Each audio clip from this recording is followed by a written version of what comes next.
नमस्कार, न्यूज़ 10 में आप सभी का स्वागत। मैं हूं आपके साथ भावना नैयर। देश और दुनिया की बड़ी और अहम खबरों को लेकर हम हाजिर हैं। शुरुआत कर लेते हैं न्यूज़ 10 की टॉप हेडलाइंस के साथ। भारत और चीन के बीच सीमा मुद्दे पर राष्ट्रीय सुरक्षा सलाहकार और चीन के विदेश मंत्री वांग यी के नेतृत्व में विदेश दल करेगा अगले दौर की बैठक। वांग यी आज प्रधानमंत्री नरेंद्र मोदी से करेंगे मुलाकात।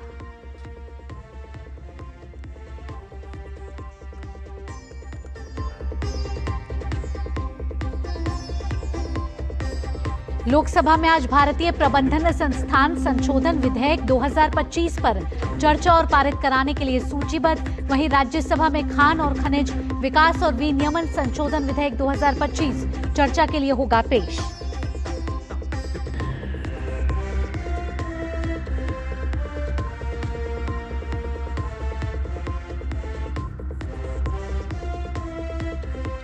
राष्ट्रपति और राज्यपाल के पास लंबित विधेयक पर फैसला लेने की समय सीमा के मुद्दे पर सुप्रीम कोर्ट में सुनवाई आज। शनिवार को केंद्र ने शीर्ष अदालत में जवाब दाखिल कर समय सीमा तय करने का किया था विरोध।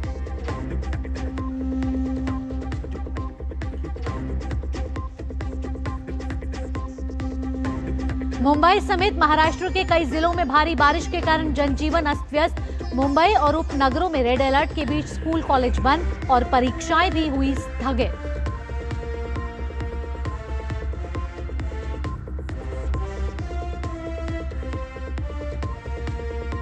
हमास ने इजरायल के साथ संघर्ष विराम और बंधकों की रिहाई के प्रस्तावित समझौते को किया स्वीकार।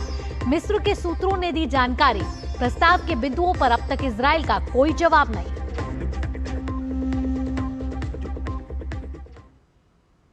न्यूज़ 10 में सबसे पहले अहम खबर का रुख कर लेते हैं। एनडीए संसदीय दल की बैठक संसद भवन परिसर में इस समय जारी है। प्रधानमंत्री नरेंद्र मोदी एनडीए संसदीय दल की बैठक के लिए पहुंच गए हैं। बैठक में आपको बता दें कि उपराष्ट्रपति पद के एनडीए उम्मीदवार सीपी राधाकृष्णन का सदस्यों से औपचारिक परिचय कराया जाएगा। तो दिल्ली में आज एनडीए संसदीय दल की बैठक इस समय जारी है। प्रधानमंत्री नरेंद्र मोदी सांसदों को एनडीए के उपराष्ट्रपति के उम्मीदवार सीपी राधाकृष्णन से मुलाकात कराएंगे। और इस समय हमारे संवाददाता शैलेंद्र मिश्र हमारे साथ जुड़ गए हैं ज्यादा जानकारी के साथ। शैलेंद्र, अहम बैठक इसको माना जा रहा है, किन किन मुद्दों पर विचार विमर्श हो सकता है? साथ ही साथ एनडीए के उपराष्ट्रपति के उम्मीदवार सीपी राधाकृष्णन का औपचारिक तौर पर सभी सांसदों नेताओं से उनकी मुलाकात होने वाली है। देखिए भावना, जब भी बीजेपी संसदीय दल या एनडीए संसदीय दल की बैठक होती है सत्र के दौरान, तो उसमें सत्र की जो रणनीति है उस पर चर्चा होती है और आगे के कुछ अभियानों पर मार्गदर्शन मिलता है बड़े नेताओं का, बीजेपी सांसदों को और एनडीए के सदस्यों को। पिछले हफ्ते बैठक हुई थी और हमने उसमें देखा था कि कई महत्वपूर्ण बातें कही गई थी। तमाम सदस्यों से कहा गया था तिरंगा यात्रा और उससे जुड़ी जो बातें थी। लेकिन आज की जो बैठक है वो दो मायनों में महत्वपूर्ण हो जाती है। पहली तो जब संसद का मानसून सत्र चल रहा है और ये आखिरी हफ्ता है, यानी अब बस 21 अगस्त को मानसून सत्र का समापन होना है, उससे पहले बैठक है, तो इस सत्र के दौरान ये आखिरी बैठक है। और सीपी राधाकृष्णन जो एनडीए के उपराष्ट्रपति पद के उम्मीदवार हैं, उनके नाम का ऐलान हो चुका है। कल हमने देखा था कि प्रहलाद जोशी केंद्रीय मंत्री के घर पर तमाम एनडीए नेताओं ने उनका स्वागत अभिनंदन किया। आज एनडीए के संसद सदस्यों से उनका औपचारिक परिचय और अभिनंदन इस एनडीए संसदीय दल की बैठक में किया जा रहा है। और हम जानते हैं कि कल नामांकन होना है उपराष्ट्रपति पद के लिए एनडीए उम्मीदवार के तौर पर सीपी राधाकृष्णन का, जिस दौरान तमाम बड़े मंत्री और एनडीए के जो नेता हैं वो मौजूद रहेंगे। तो ऐसे में उससे पहले सदस्यों से परिचय हो जाए, ये एक औपचारिक परिचय जरूरी भी होता है। और साथ ही साथ हम जानते हैं कि एनडीए की एक साझा रणनीति के तहत सर्वसम्मति से सीपी राधाकृष्णन को उपराष्ट्रपति पद का उम्मीदवार बनाया गया है। तो आज जब एनडीए के संसदीय दल की बैठक हो रही है, प्रधानमंत्री नरेंद्र मोदी, गृहमंत्री अमित शाह, रक्षा मंत्री राजनाथ सिंह, संसदीय कार्य मंत्री किरण रिजिजू और तमाम जो एनडीए के जो प्रमुख नेता हैं, चिराग पासवान हो, ललन सिंह हो या फिर तमाम अन्य एनडीए के सहयोगी दल के नेता हों, वो इस बैठक में मौजूद हैं। तो निश्चित तौर पर जो एनडीए के सांसद हैं लोकसभा के और राज्यसभा के, उनका एक औपचारिक परिचय और अभिनंदन इस बैठक में किया जा रहा है। हम जानते हैं कि उपराष्ट्रपति पद के चुनाव में जो मतदान होता है उसमें लोकसभा के सांसद और राज्यसभा के सांसद भाग लेते हैं और राज्यसभा के मनोनीत सांसद भी इस मतदान प्रक्रिया में हिस्सा ले सकते हैं। तो आज की जो बैठक है एनडीए संसदीय दल की, उसमें एनडीए के बीजेपी और उसके सहयोगी दलों के जो सांसद हैं लोकसभा के और राज्यसभा के शामिल हो रहे हैं। आज सीपी राधाकृष्णन का इस बैठक में अभिनंदन किया जा सकता है और उनका औपचारिक परिचय कराया जा रहा है। इसके साथ साथ अब महज 2 दिन बाकी हैं शैलेंद्र, संसद के मॉनसून सत्र के 21 अगस्त को संसद का मॉनसून सत्र खत्म हो जाएगा। उससे पहले आज ये बैठक अहम इसलिए भी है क्योंकि अब जो 2 दिन शेष बचे हैं उसमें दोनों ही सदनों में क्या रणनीति हो पक्ष की, उस पर भी विचार किया जा सकता है। देखिए, हम जानते हैं कि बिहार एसआईआर के मुद्दे पर और चुनाव आयोग को लेकर जो कुछ प्रदर्शन किया है विपक्षी दलों ने, उस पर सत्ता पक्ष की तरफ से बिल्कुल बात कही गई है कि ये मर्यादा के अनुकूल आचरण सदन के अंदर और बाहर भी विपक्षी दल कांग्रेस पार्टी उनके सहयोगी दल नहीं कर रहे हैं। सदन के अंदर जिस तरह से प्ले कार्ड लहरा रहे हैं और हमने देखा कि लोकसभा अध्यक्ष ने कल चेतावनी भी दी इस तरह कि अगर संपत्ति को, सरकारी संपत्ति को कोई नुकसान पहुंचाने का प्रयास होता है तो विधानसभाओं का उदाहरण रहा है कि वहां पर कार्रवाई हुई है। तो ये यहाँ तक चेतावनी देनी पड़ी। इस बीच एक रणनीति रही है सत्ता पक्ष की कि जो बहुत महत्वपूर्ण विधायी कामकाज है उसे आगे बढ़ा जाए, उसे पारित कराया जाए। हंगामा के बीच हम जानते हैं कि कल चर्चा आगे नहीं बढ़ पाई। शुभांशु शुक्ला जो हम जानते हैं कि पहले जो भारतीय अंतरिक्ष यात्री इंटरनेशनल स्पेस पे गए थे, उनकी सफल भारत वापसी हुई। कल प्रधानमंत्री नरेंद्र मोदी से उन्होंने मुलाकात भी की है और उस पर एक चर्चा रखी गई थी अंतरिक्ष कार्यक्रम 2047 में जो भारत की भूमिका है विकसित भारत में अंतरिक्ष कार्यक्रमों की। उस पर जब चर्चा नहीं हो पाई तो रक्षा मंत्री राजनाथ सिंह ने विपक्ष के रुख पर निराशा जताई और एक तरह से कई केंद्रीय नेताओं ने आड़े हाथों लिया विपक्ष के नेताओं को। अब रणनीति यह है कि विधायी कामकाज को आगे बढ़ाया जाए। हमने कल भी देखा कि एक महत्वपूर्ण विधेयक राज्यसभा से पारित हुआ। लोकसभा में जनविश्वास संशोधन बिल जो अगला चरण है एक तरह से सुधारों का, कामकाज को सुगम बनाने का, व्यापार को सुगम बनाने का, वो बिल पीयूष गोयल ने सदन के पटल पर रखा। उसे प्रवर समिति को लोकसभा के भेज दिया गया। उससे पहले देखें तो महत्वपूर्ण विधेयक बिना चर्चा के पारित कराने पड़े चूँकि अपोजिशन हंगामा कर रहा था। इनकम टैक्स से जुड़ा हम जानते हैं कि एक महत्वपूर्ण बिल जो लोकसभा में आया और उसे हंगामे के बीच पारित करना पड़ा। उसमें तमाम सारी रिकमेंडेशन थी संसदीय समिति की। तो ये एक दुर्भाग्यपूर्ण स्थिति है कि ऐसे महत्वपूर्ण विधेयकों को बिना चर्चा के पारित कराना पड़ रहा है, क्योंकि विधायी कामकाज आगे बढ़ाना है। और संसदीय कार्य मंत्री ने स्पष्ट तौर पर कहा था कि किसी एक नेता या किसी एक पार्टी की वजह से विधायी कामकाज बिल्कुल ठप हो, ऐसा कतई सत्ता पक्ष नहीं चाहेगा या नहीं होने देगा। और यही वजह है कि हम देख रहे हैं कई सारे विधेयक बीते अगर आप हफ्ते में देखें तो बिना चर्चा के पारित हुए या बहुत संक्षिप्त चर्चा के पारित हुए। जी शैलेंद्र, चलिए तमाम जानकारियों के साथ आपका धन्यवाद। जब मीटिंग संपन्न होती है तो आपसे एक बार फिर से अपडेट लेंगे कि इस बैठक में क्या कुछ अहम मुद्दे चर्चा के लिए रखे गए और विचार किया गया। आइए अब आगे बढ़ लेते हैं, इंडी गठबंधन की भी बात कर लेते हैं। अब यहाँ क्या चल रहा है? इंडी गठबंधन आज उपराष्ट्रपति पद के चुनाव के लिए अपने उम्मीदवार के नाम का ऐलान कर सकता है। आज कांग्रेस अध्यक्ष मल्लिकार्जुन खड़गे के आवास पर इंडी ब्लॉक के नेताओं की बैठक होगी। सोमवार को भी कई विपक्षी नेताओं ने खड़गे के आवास पर बैठक की और उपराष्ट्रपति पद के लिए अपने संयुक्त उम्मीदवार के नामों पर चर्चा हुई। नेताओं ने कुछ नाम सुझाए हैं जिनमें तमिलनाडु से भी कुछ नाम शामिल हैं। चर्चा है कि डीएमके नेताओं ने उपराष्ट्रपति पद के लिए इसरो के एक साइंटिस्ट के नाम का प्रस्ताव रखा है जो तमिलनाडु से हैं। वहीं सीनियर डीएमके नेता और राज्यसभा सांसद तिरुचि शिवा के नाम की भी चर्चा हो रही है। अगर ऐसा हुआ तो देश के दूसरे सबसे बड़े संवैधानिक पद के लिए यह मुकाबला दक्षिण बनाम दक्षिण होने की संभावना है, क्योंकि भाजपा ने एनडीए की तरफ से तमिलनाडु के ही सीपी राधाकृष्णन को उपराष्ट्रपति पद के लिए अपना उम्मीदवार घोषित किया है।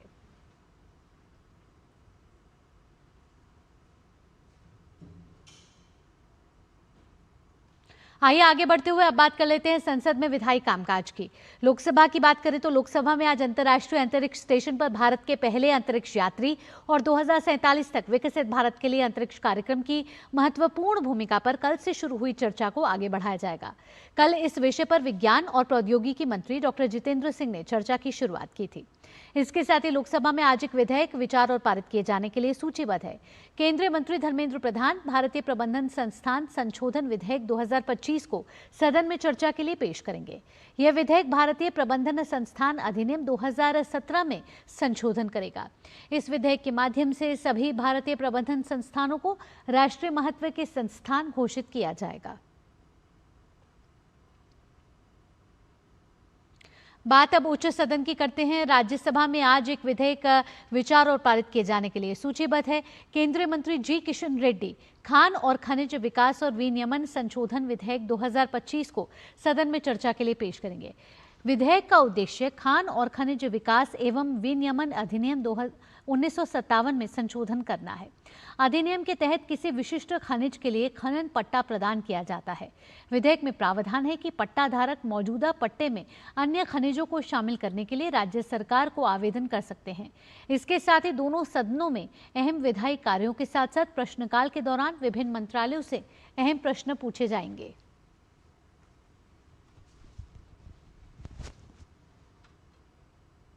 न्यूज़ 10 में वक्त हो चला एक छोटे से ब्रेक का। ब्रेक के बाद बात करेंगे भारत चीन रिश्तों की।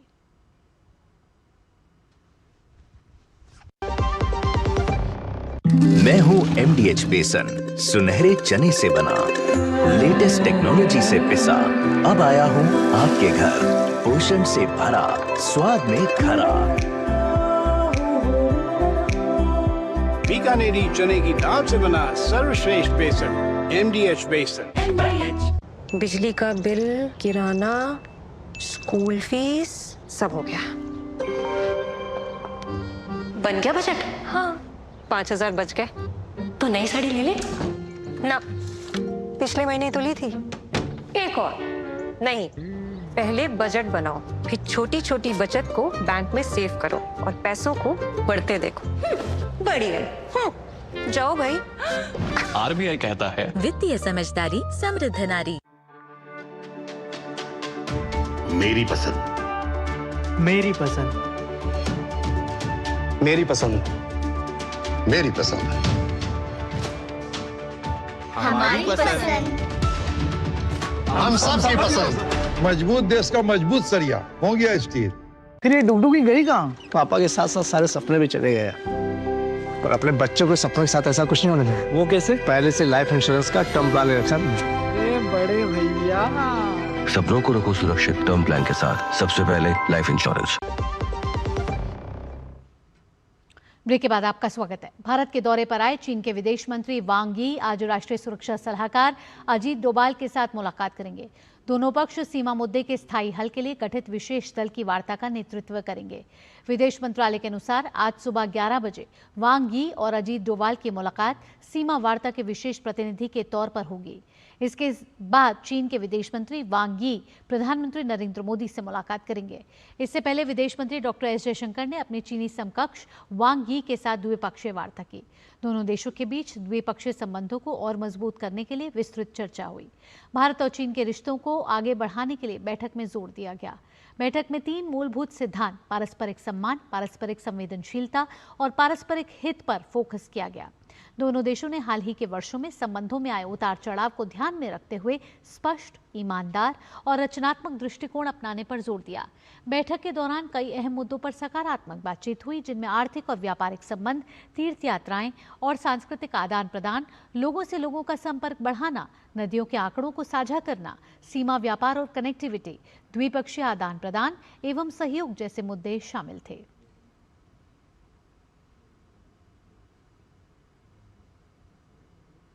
विदेश मंत्री डॉक्टर एस जयशंकर ने कहा कि आतंकवाद के सभी रूपों और अभिव्यक्तियों के खिलाफ लड़ाई एक और प्रमुख प्राथमिकता है।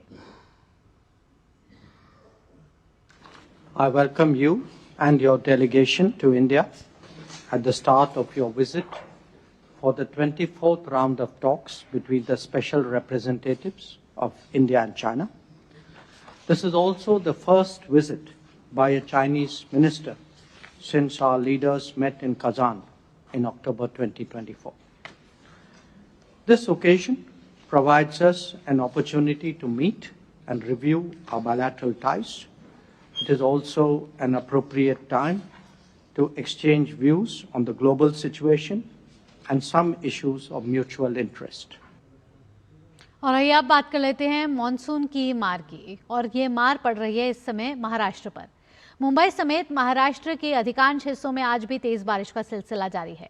खास तौर पर मुंबई, ठाणे, कोंकण और मराठवाड़ा के कुछ जिलों में मूसलाधार बारिश ने दिक्कतें बढ़ा दी हैं। इससे जनजीवन पूरी तरह से अस्त व्यस्त हो गया है। बारिश से जुड़ी विभिन्न घटनाओं में अब तक 7 लोगों की मौत हो चुकी है।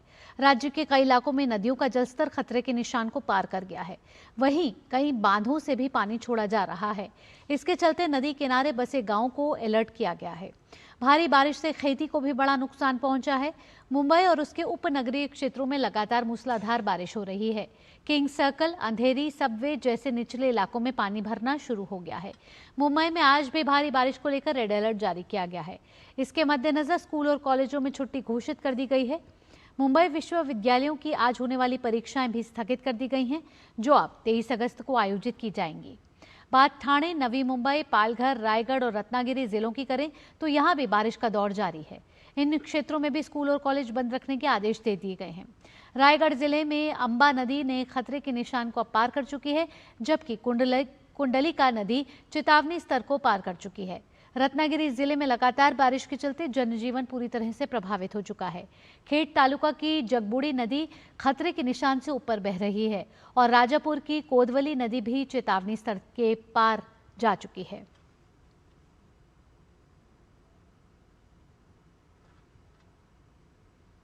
इस समय मुंबई से हमारे संवाददाता शिशिर सेलार हमारे साथ जुड़ गए हैं। शिशिर का रुख करेंगे। शिशिर, मुंबई कभी ना रुकने वाला शहर को पानी की रफ्तार ने आखिरकार रोक दिया है। मुंबई में मूसलाधार बारिश हो रही है, जिसके चलते कई क्षेत्रों पर रेड अलर्ट जारी किया गया है। अभी भी आप छाता लिए हुए खड़े हैं। जब 8 बजे आपसे बात हो रही थी तब भी मूसलाधार बारिश हो रही थी। अभी मुंबई का क्या हाल है और किन क्षेत्रों पर रेड अलर्ट का साया इस समय मंडरा रहा है?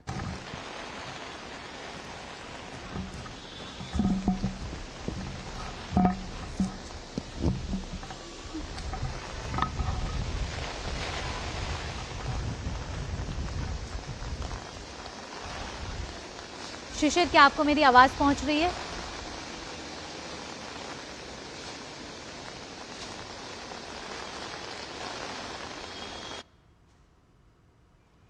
शिशिर तक हमारी आवाज नहीं पहुंच रही, लेकिन आप तस्वीरें देख रहे हैं जो साफ तौर पर यह बयां कर रही है कि मुंबई के कई क्षेत्रों में इस समय जल भराव की स्थिति पैदा हो गई है। कई इलाकों में रेड अलर्ट जारी किया गया है। आज भी बारिश से राहत मिलती हुई नहीं नजर आ रही है। इस वजह से कई जिलों में स्कूल और कॉलेज बंद करने के आदेश दे दिए जा चुके हैं। मुंबई देश की आर्थिक राजधानी कहा जाता है और कभी न थमने वाला शहर कहा जाता है, लेकिन शहर की रफ्तार पानी ने इस समय रोक दी है, क्योंकि स्थिति ये है कि मुंबई के सड़कों पर इस समय पानी का सैलाब है और इतना पानी भरा हुआ है कि गाड़ियां जहां हैं वहीं फंस गई हैं और अपनी चमक धमक पर इतराने वाला ये जो शहर है पानी की मार से इस समय बिलख रहा है। और ये पहली बार नहीं है। मुंबई में हर साल बारिश होती है और इसी तरीके से मुंबई हर साल इन्हीं परेशानियों का सामना करना पड़ता है। हालांकि एडवाइजरी ये जारी की गई है कि अगर अनावश्यक ना हो तो अपने घर से बाहर ना निकलें। बच्चों को सलाह दी गई है कि वो भी अपने घर से बाहर ना निकलें, क्योंकि स्कूल कॉलेज की आज छुट्टी कर दी गई है। साथ ही साथ इस समय भारी बारिश मुंबई में हो रही है। जगह जगह कमर तक पानी भर चुका है। देख रहे हैं कि एक गंतव्य से दूसरे गंतव्य तक पहुंचने में काफ़ी देरी हो रही है। और शिशिर एक बार फिर हमारे साथ जुड़ गए। शिशिर, कभी ना थमने वाला शहर मुंबई, देश की आर्थिक राजधानी, इस समय पानी की रफ्तार ने शहर पर एक पॉज ज़रूर लगा दिया है। अगर हवाई परिचालन की बात करें, सड़क परिचालन की बात करें, तो किस तरीके से प्रभावित है इस समय मुंबई?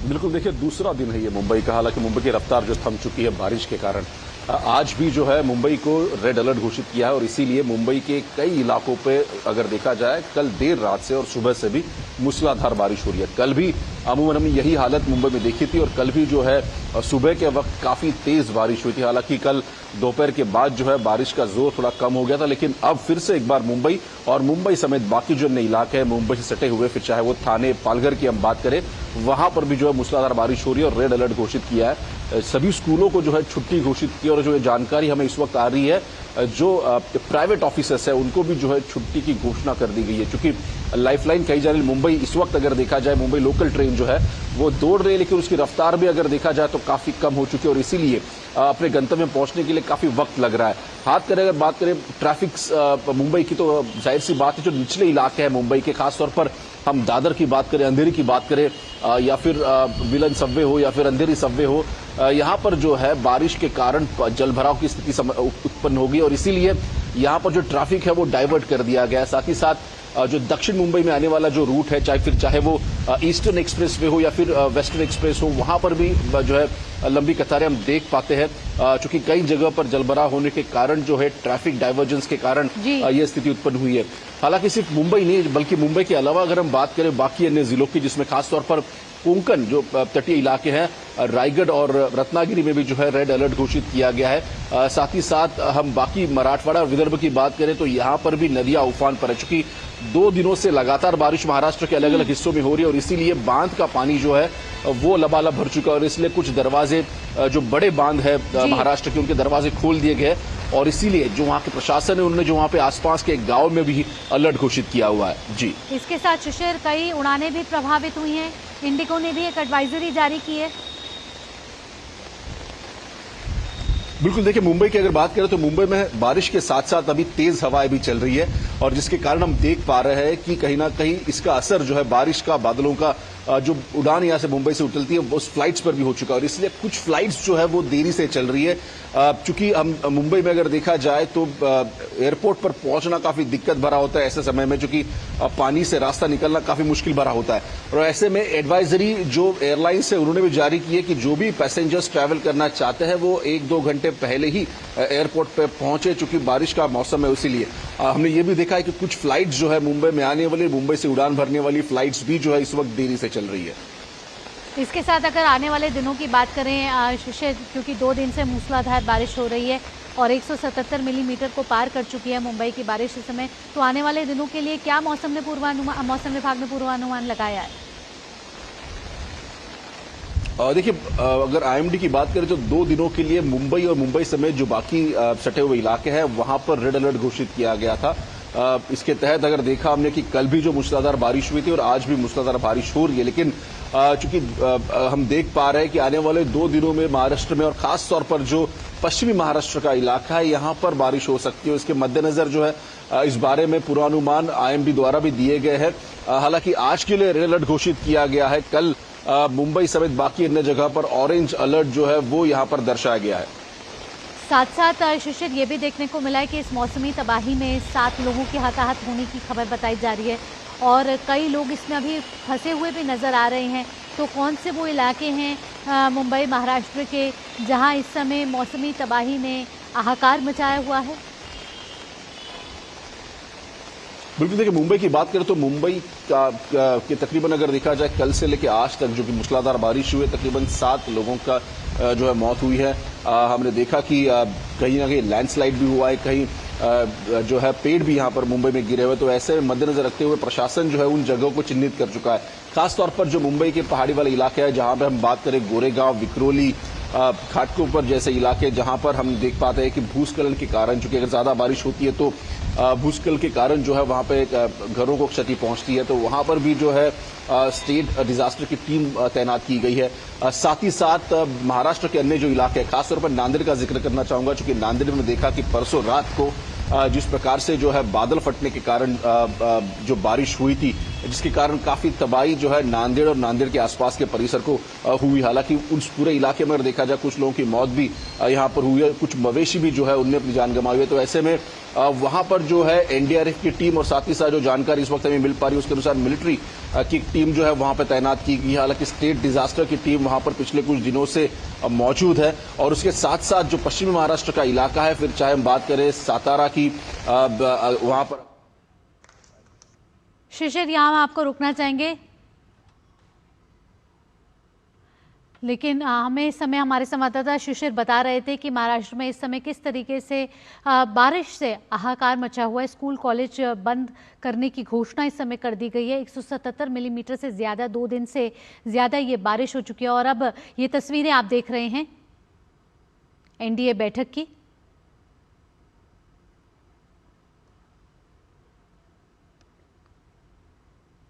तो ये तस्वीरें जहां एनडीए संसदीय दल की अहम बैठक हुई है और जिसमें प्रधानमंत्री नरेंद्र मोदी भी मौजूद रहे हैं और प्रधानमंत्री नरेंद्र मोदी ने सांसदों को एनडीए के उपराष्ट्रपति पद के प्रत्याशी सीपी राधाकृष्णन से मुलाकात कराई गई है। उनका सम्मान हुआ है शॉल देकर, पुष्प देकर। प्रधानमंत्री नरेंद्र मोदी ने सीपी राधाकृष्णन का सम्मान किया। यहाँ केंद्रीय मंत्री अमित शाह, रक्षा मंत्री राजनाथ सिंह, नितिन गडकरी और तमाम गणमान्य व्यक्ति मौजूद रहे।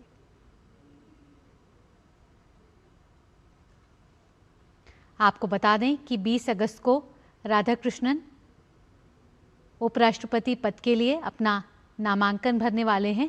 उससे पहले आज ये अहम बैठक हुई है जहां एनडीए के घटक दल के सभी कई सांसद मौजूद रहे और जहां पर प्रधानमंत्री नरेंद्र मोदी ने सांसदों को एनडीए के वाइस प्रेसिडेंट यानी कि उपराष्ट्रपति पद के प्रत्याशी सीपी राधाकृष्णन से औपचारिक मुलाकात कराई गई है और इस औपचारिक मुलाकात में उनको अभिवादन किया गया है, उनका स्वागत किया गया है, अभिनंदन किया गया है। साथ ही साथ प्रधानमंत्री ने सभी के साथ उनकी मुलाकात कराई, एक शॉल और पुष्पगुच्छ के साथ उनको भी भेंट किया गया और सभी ने सीपी राधाकृष्णन का स्वागत किया है। प्रधानमंत्री नरेंद्र मोदी ने एनडीए उम्मीदवार सीपी राधाकृष्णन का स्वागत किया है और एनडीए नेताओं ने एनडीए उम्मीदवार सीपी राधाकृष्णन का अभिनंदन किया।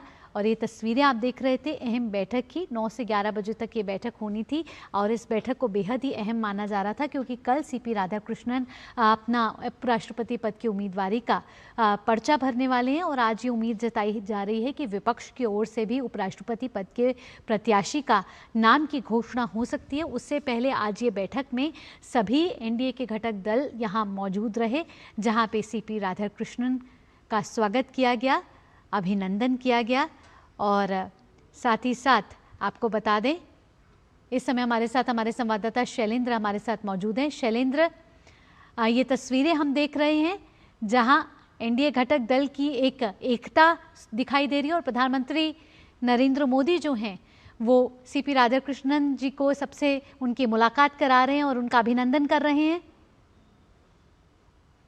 एनडीए संसदीय दल की बैठक थी और सीपी राधाकृष्णन जो एनडीए के उपराष्ट्रपति पद के उम्मीदवार हैं उनका औपचारिक परिचय इस बैठक में कराया गया और एनडीए के प्रमुख नेताओं ने उनका स्वागत किया, अभिनंदन किया। प्रधानमंत्री नरेंद्र मोदी ने उनका स्वागत किया, माला पहनाकर तमाम एनडीए के नेताओं ने उनका अभिनंदन किया है।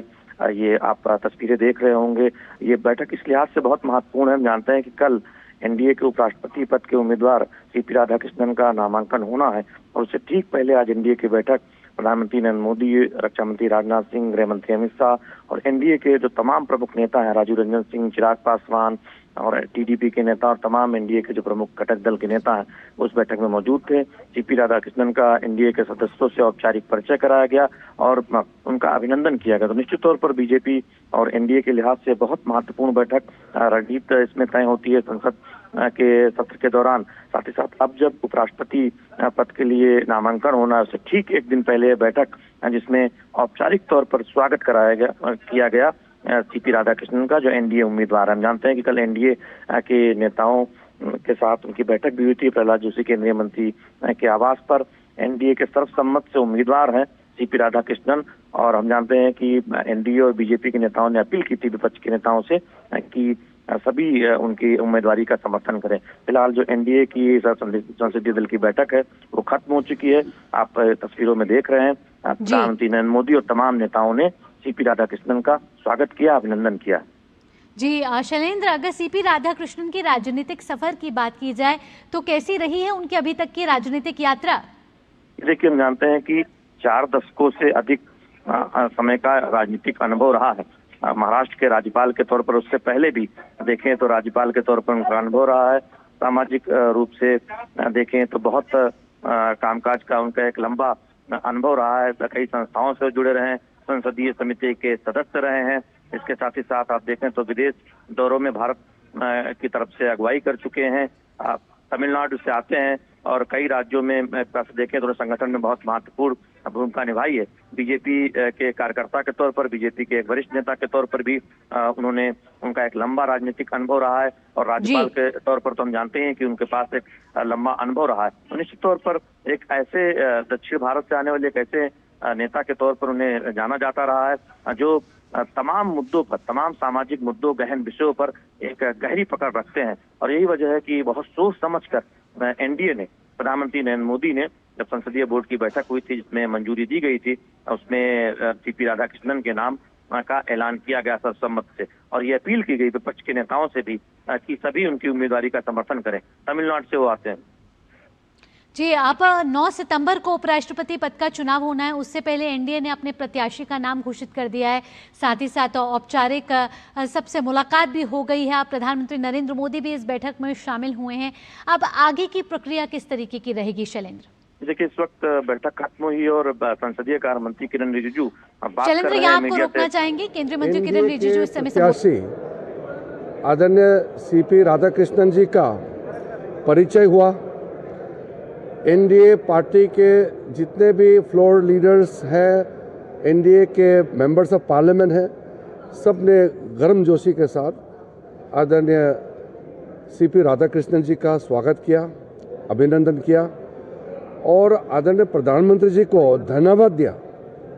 धन्यवाद विशेष करके कि ऐसा एक शख्सियत, बहुत ही सरल इंसान जिन्होंने जीवन भर देश और समाज के लिए सेवा दी है और अनेक राज्यों में गवर्नर के रूप में काम किए हैं और पुडुचेरी में लेफ्टिनेंट गवर्नर के रूप में भी काम किए हैं। उनका परिचय आदरणीय प्रधानमंत्री मोदी जी ने एनडीए संसदीय दल के बैठक में राधाकृष्णन जी का परिचय दिया है। परिचय के साथ साथ आदरणीय प्रधानमंत्री नरेंद्र मोदी जी ने अपील किया है कि उपराष्ट्रपति जी के इस चुनाव में जो उम्मीदवार एनडीए ने तय किया है उनको पूरे पार्टी मिलकर के, सब पार्टी का दल, सब एमपीज एक साथ आकर के सर्वसम्मति से समर्थन करें, ये आदरणीय प्रधानमंत्री जी ने अपील किया है। आदरणीय सीपी राधाकृष्णन जी बहुत ही उपराष्ट्रपति पद के लिए बहुत अच्छा नाम है, ये सब ने माना है और जीवन में कोई कंट्रोवर्सी नहीं है, कोई करप्शन नहीं है, कोई दाग नहीं है। बहुत सरल जीवन उन्होंने जिया है और सिर्फ समाज और देश के लिए काम किया है। ऐसा व्यक्ति देश का उपराष्ट्रपति बनेंगे तो देश के लिए बहुत खुशी की बात होगी। इसलिए आदरणीय प्रधानमंत्री जी की ओर से पूरे विपक्ष के साथियों को भी विशेष करके अपील किया है कि श्री सीपी राधाकृष्णन जी का सर्वसम्मति से समर्थन करें। आदरणीय राजनाथ सिंह जी सबसे बात भी कर रहे हैं और हम चाहते हैं कि एक साथ मिलकर के उपराष्ट्रपति जी का चुनाव में सर्वसम्मति से राधाकृष्णन जी का सपोर्ट करें तो हमारा लोकतंत्र के लिए भी, हमारा देश के लिए भी और राज्यसभा को संचालन करने में भी बहुत उपयोगी होगी। तो एनडीए पार्टी के पार्लियामेंट्री पार्टी के बैठक में सब पार्टी ने आदरणीय प्रधानमंत्री जी को भी धन्यवाद दिया कि बहुत ही अच्छा इंसान को और बहुत ही लायक नेता को उपराष्ट्रपति जी का चुनाव के लिए उम्मीदवार के रूप में उतारा गया है। धन्यवाद।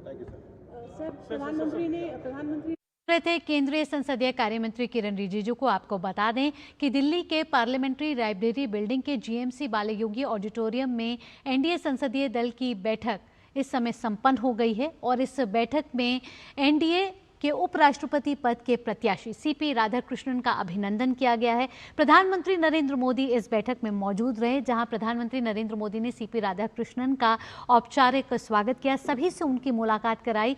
इस बैठक में हम देख रहे थे कि एनडीए के सभी घटक दल के सांसद लोकसभा और राज्यसभा दोनों के वहां मौजूद रहे और सभी ने तालियों के साथ सीपी राधाकृष्णन का स्वागत किया। जहां केंद्रीय संसदीय कार्य मंत्री किरण रिजिजू ये बता रहे थे कि प्रधानमंत्री ने जब इस संसदीय दल की बैठक का संबोधन किया, उन्होंने सभी घटक दलों के नेताओं सांसदों से यह अनुरोध किया कि सर्वसम्मति के साथ हमें सीपी राधाकृष्णन को सर्वसम्मति से समर्थन करना है और ये उपराष्ट्रपति पद का जो चुनाव है वो 9 सितंबर को होने वाला है। अगर राजनीतिक सफर की बात की जाए तो केंद्रीय संसदीय कार्य मंत्री किरण रिजिजू ने बताया कि सीपी राधाकृष्णन का जीवन बहुत ही सरल और शानदार रहा है। कई राज्यों के वे गवर्नर रहे हैं, पौंडीचेरी के वो लेफ्टिनेंट गवर्नर रहे हैं। ऐसे में उन्होंने बताया कि जब इस बैठक में एनडीए के सांसदों ने भी प्रधानमंत्री नरेंद्र मोदी का धन्यवाद दिया कि उन्होंने सीपी राधाकृष्णन का जो नाम की घोषणा की है वो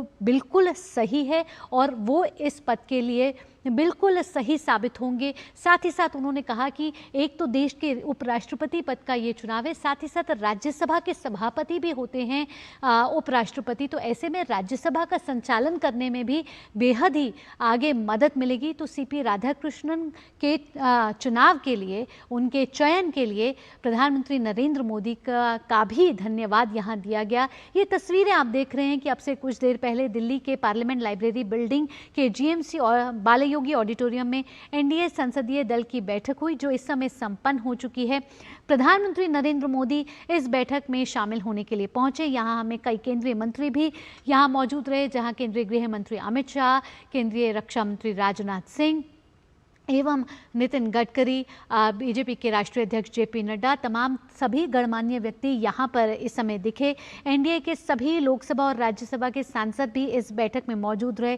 तालियों के साथ सीपी राधाकृष्णन जी का स्वागत किया गया, अभिनंदन किया गया। प्रधानमंत्री नरेंद्र मोदी ने संसदीय दल की बैठक को संबोधित किया, जहाँ सभी एनडीए के घटक दलों के सांसदों से ये अपील प्रधानमंत्री नरेंद्र मोदी ने की कि सर्वसम्मति के साथ सीपी राधाकृष्णन को अपना सपोर्ट दें, समर्थन दें, ताकि वे देश के उपराष्ट्रपति पद के प्रत्याशी होने के नाते वे इस उम्मीदवारी को जीत सके। आपको बता दें कि कल 11 बजे सीपी राधाकृष्णन अपना नामांकन भरने वाले हैं और 9 सितंबर को उपराष्ट्रपति पद का चुनाव होने वाला है।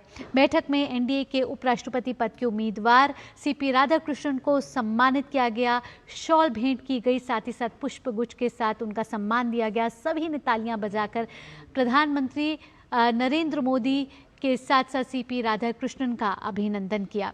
17 अगस्त को जब भाजपा संसदीय बोर्ड की बैठक हुई थी, उसके बाद एनडीए की तरफ से उपराष्ट्रपति चुनाव के लिए सीपी राधाकृष्णन के नाम का ऐलान किया गया था। आपको बता दें अब सीपी राधाकृष्णन 20 अगस्त को सुबह 11 बजे अपना नामांकन दाखिल करेंगे। फोन लाइन पर इस समय हमारे साथ शैलेंद्र जुड़ चुके हैं। शैलेंद्र, अब कल सीपी राधाकृष्णन 11 बजे अपना नामांकन भरने वाले हैं। अब आगे किस तरीके से रणनीति आगे बढ़ती हुई नजर आएगी, क्योंकि साफ तौर पर हमने सुना किरण रिजिजू को कि प्रधानमंत्री नरेंद्र मोदी ने एनडीए के सभी घटक दलों से ये अपील की है कि सर्वसम्मति से सीपी राधाकृष्णन का समर्थन करें और सभी ने इसका समर्थन भी दिया है। भावना, आपने बहुत सारी बात की बैठक में जो महत्वपूर्ण बात एक और है, प्रधानमंत्री नरेंद्र मोदी ने विपक्ष के तमाम नेताओं से भी अपील की है कि सर्वसम्मति से सीपी राधाकृष्णन को समर्थन दिया जाए। हम जानते हैं कि आज प्रधानमंत्री नरेंद्र मोदी का धन्यवाद दिया गया एनडीए संसदीय दल की बैठक में कि इतने योग्य उम्मीदवार का चयन किया गया है। सीपी राधाकृष्णन के तौर पर जो अनुभवी राजनेता हैं, हम जानते हैं कि राज्यपाल के तौर पर उनका काफी अनुभव रहा है, महाराष्ट्र के मौजूदा राज्यपाल हैं और इससे पहले भी वो राज्यपाल पद पर अपनी जिम्मेदारी निभा चुके हैं। 4 दशकों से ज्यादा उनका राजनीतिक और सामाजिक जीवन रहा है, कई कमेटियों के सदस्य रहे हैं, नारियल बोर्ड के अध्यक्ष रहे हैं। आज की बैठक में हमने देखा प्रधानमंत्री नरेंद्र मोदी और तमाम जो बीजेपी के वरिष्ठ नेता हैं सहित एनडीए के नेताओं ने अभिनंदन किया, स्वागत किया सीपी राधाकृष्णन एनडीए के उपराष्ट्रपति पद के उम्मीदवार का। और अपील की गई तमाम एनडीए की तरफ से। हमने देखा कि जब सर्वसम्मत से उम्मीदवार चुना गया था संसदीय दल की बैठक जब बीजेपी की हुई थी, तब भी अपील की गई थी कि विपक्ष विचार करे और सर्वसम्मत से उनको समर्थन करे, चूंकि बेहद योग्य और एक तरह से कहें कि जो चयन किया गया है उपराष्ट्रपति उम्मीदवार के तौर पर उनका, उसके बाद लगातार हम देख रहे हैं कि कई ऐसे दलों का भी समर्थन मिला है जो एनडीए से इतर। वाईएसआरसीपी ने समर्थन का ऐलान कर दिया था कल ही, और राजनाथ सिंह रक्षा मंत्री को यह जिम्मेदारी दी गई कि तमाम दलों से बातचीत करें। उन्होंने कल कई दलों से बातचीत की थी और समर्थन की अपील की थी। आज इस बैठक में भी इस बात की चर्चा हुई कि बेहद सुयोग्य उम्मीदवार का चयन सीपी राधाकृष्णन के तौर पर किया गया है, लिहाजा सभी दलों को समर्थन करना चाहिए। ये बहुत महत्वपूर्ण है। आज की बैठक में उनका एक औपचारिक परिचय एनडीए के जो सदस्य हैं, लोकसभा और राज्यसभा के सदस्य, उनसे कराया गया और तमाम एनडीए के नेताओं ने, प्रधानमंत्री नरेंद्र मोदी, रक्षा मंत्री राजनाथ सिंह, गृह मंत्री अमित शाह सहित एनडीए के जो तमाम सहयोगी नेता, उन्होंने स्वागत अभिनंदन किया सीपी राधाकृष्णन का। तो निश्चित तौर पर बहुत महत्वपूर्ण, कल जब नामांकन होना है, हम जानते हैं कि अगर आप संख्या गणित के लिहाज से देखें तो एनडीए को बहुमत हासिल है। लोकसभा और राज्यसभा के जो सदस्य हैं वो इसमें मतदान करते हैं। हम जानते हैं कि लोकसभा में बड़ा बहुमत है एनडीए के पास, जबकि राज्यसभा में भी आप देखें तो एक अच्छी संख्या है बहुमत, और दोनों मिला लें तो एक आसानी से आप देखें कि वो आंकड़ा है जो जीत के लिए जरूरी होता है। तो निश्चित तौर पर उसको लेकर कोई चिंता एनडीए खेमे में नहीं है, लेकिन एनडीए चाहता है कि एक सुयोग्य उम्मीदवार का चयन किया गया है, लिहाजा बाकी दल भी इस बात पर विचार करें कि कोई ऐसी दूसरे विरोधी दलों की तरफ से उम्मीदवार ना है। सर्वसम्मति से इस बात का फैसला किया जाए सीपी राधाकृष्णन अगले उपराष्ट्रपति हो। हालांकि एनडीए के तमाम नेताओं ने अपील तो की है, लेकिन इंडी गठबंधन जो है, कांग्रेस और उसके जो सहयोगी दल, उनकी 1:30 बजे आज बैठक है जिसमें वो फैसला लेंगे कि उनकी तरफ से क्या उम्मीदवार उतारा जाएगा या फिर वो उम्मीदवार कौन होगा। लेकिन इस बीच आज एनडीए के संसदीय दल की बैठक हुई जिसमें एनडीए के उपराष्ट्रपति पद के उम्मीदवार सीपी राधाकृष्णन जी का अभिनंदन किया गया, स्वागत किया गया प्रधानमंत्री नरेंद्र मोदी द्वारा, तमाम नेताओं द्वारा, और साथ ही साथ उनका एक औपचारिक परिचय कराया गया एनडीए के सांसदों से। आप जब उपराष्ट्रपति पद की चुनाव के बारे में बात कर लेते हैं शैलेंद्र, तो विपक्ष की तरफ से भी उपराष्ट्रपति पद के उम्मीदवार का नाम जल्द घोषित किया जा सकता है, लेकिन अगर नंबर्स की बात करें, अगर इस चुनाव की बात करें तो दोनों ही सदनों में एनडीए के नंबर्स अच्छे हैं, बहुमत में हैं। ऐसे में क्या माना जाए कि सीपी राधाकृष्णन की जीत तय है?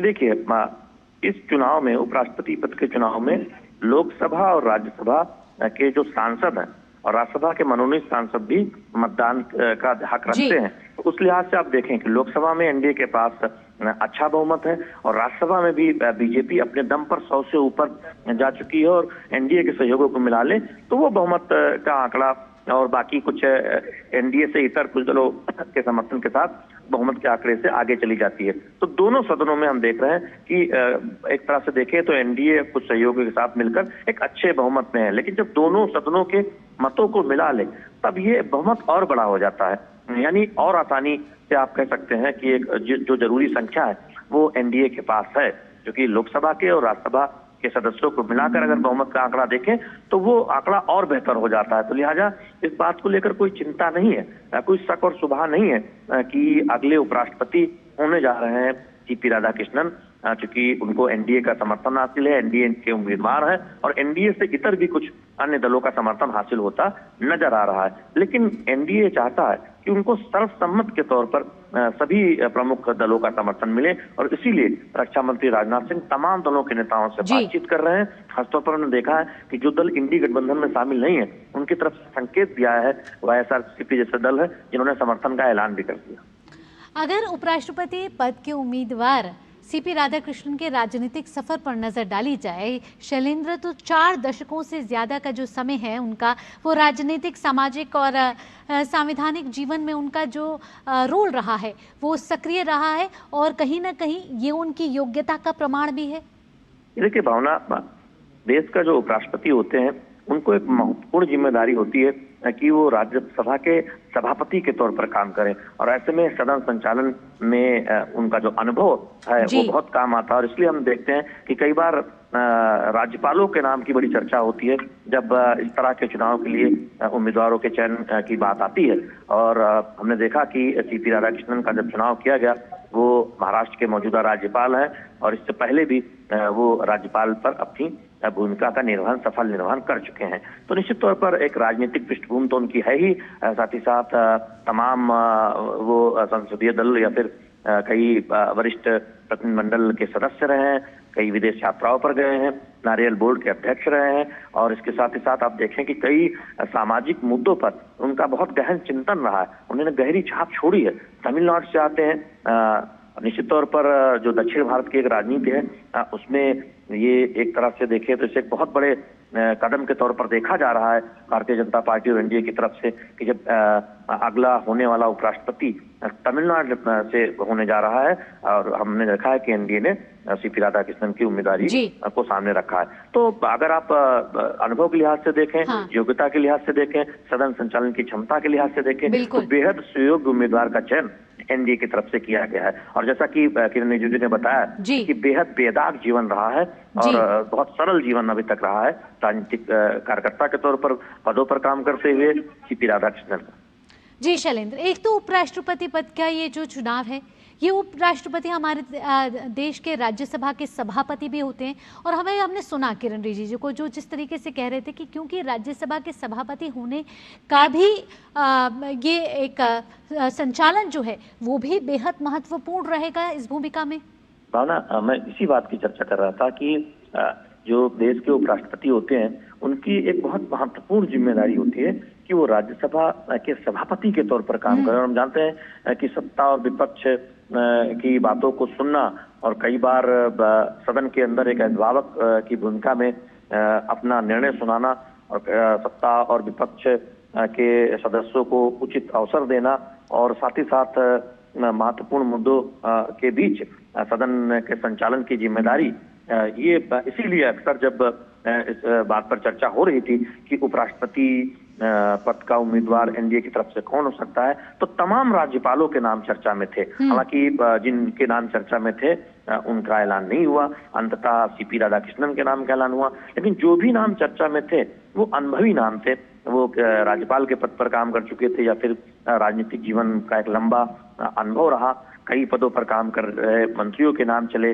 तो निश्चित तौर पर ये एक ऐसा पद है जो राज्यसभा के सभापति के तौर पर एक महती जिम्मेदारी वाला पद भी है।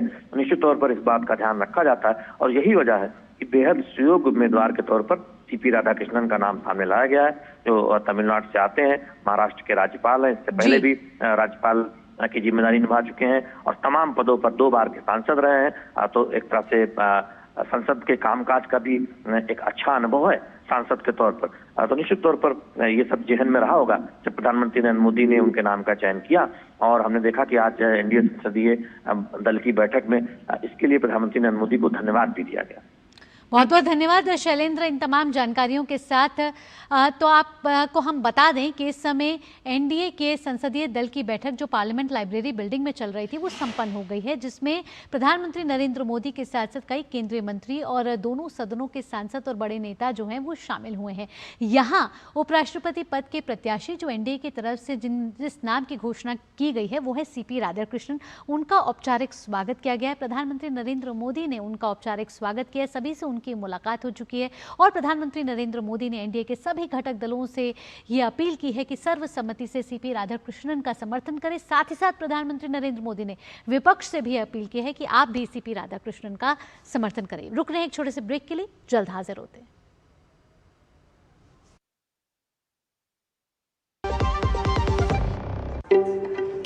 एक मिनट क्या हुआ? अभी से इतना खर्चा करोगे, तुम मेरी पढ़ाई का क्या करोगे? तुमने पहले लाइफ इंश्योरेंस का चाइल्ड प्लान सोच रखा है, इसके लिए। सपनों को रखो सुरक्षित चाइल्ड प्लान के साथ। सबसे पहले लाइफ इंश्योरेंस। सब आ गए? हाँ दादाजी। सब आ गए, लेकिन स्वाद नहीं आया। अब आया असली स्वाद। हाँ, अब आया स्वाद। जब स्वाद के बड़े हों लाले तो MDH का चंकी चाट मसाला डालें। MDH का चंकी चाट मसाला। MDH और पूरे एनसीआर में तरक्की के अनगिनत रास्ते खुलने जा रहे हैं। स्वागत है दिल्ली वासियों का दिल्ली की नई लाइफलाइन UER2 और द्वारका एक्सप्रेसवे पर। ये है दिल्ली को प्रधानमंत्री श्री नरेंद्र मोदी जी की सौगात। सुपर कनेक्टिविटी और world class infrastructure. Urban extension road 2 Delhi NCR का नया रिंग रोड होगा। कम पोल्यूशन, कम ट्रैफिक और NCR से दिल्ली एयरपोर्ट का सफर चंद मिनटों में कीजिए। वहीं द्वारका एक्सप्रेसवे से NCR में ट्रैवल करना और आसान होगा। दिल्ली बदल रही है, विकास के नए कीर्तिमान रच रही है। दिल्ली की प्रगति को नई गति देने के लिए धन्यवाद मोदी जी। जब धरती चीर कर निकलता है लोहे का पत्थर और मिलता है मोंगिया के जोश से, फिर तपता है, पिघलता है और बनता है फौलाद। अब होता है सरिया सारी खूबियों के साथ। मोंगिया स्टील, मजबूत देश का मजबूत सरिया। सुनो, एक अच्छी इंश्योरेंस पॉलिसी AI से पूछते हैं। एक ऐसी पॉलिसी जिसमें प्रीमियम पेमेंट हो लिमिटेड पर इनकम आती रहे लाइफ टाइम।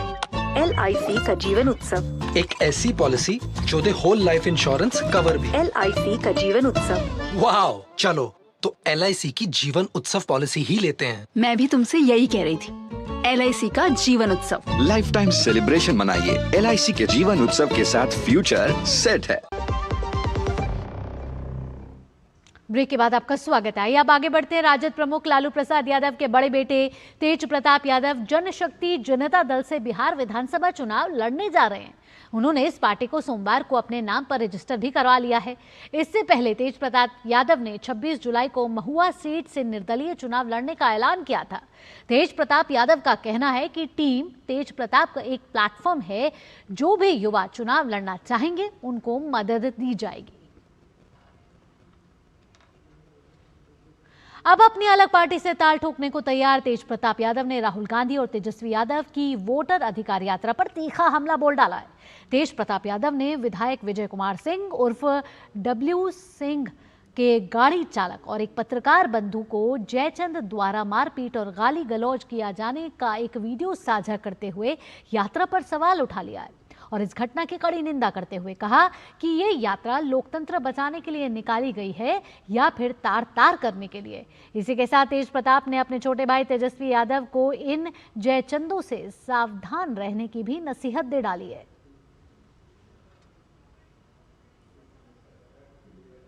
आगे बढ़े। केंद्रीय मंत्री गिरिराज सिंह ने राहुल गांधी की वोटर अधिकार यात्रा पर कड़ा हमला बोला है। उन्होंने कहा कि राहुल गांधी चाहते हैं कि रोहिंग्या मुसलमानों और बांग्लादेशी मुसलमानों के नाम वोटर सूची से ना कटे ताकि नकली लोग जाकर वोट दे सके, लेकिन चुनाव आयोग ऐसा होने नहीं देगा। मोदी के सरकार के खिलाफ, नीतीश कुमार के खिलाफ कोई आरोप नहीं लगा सकता, तो वो झूठ की खेती कर रहा। वो चाहते हैं रोहिंग्या मुसलमान का नाम ना कटे, वो चाहते हैं बांग्लादेशी मुसलमान का नाम ना कटे, वो चाहते हैं नकली लोग आकर के वोट दे।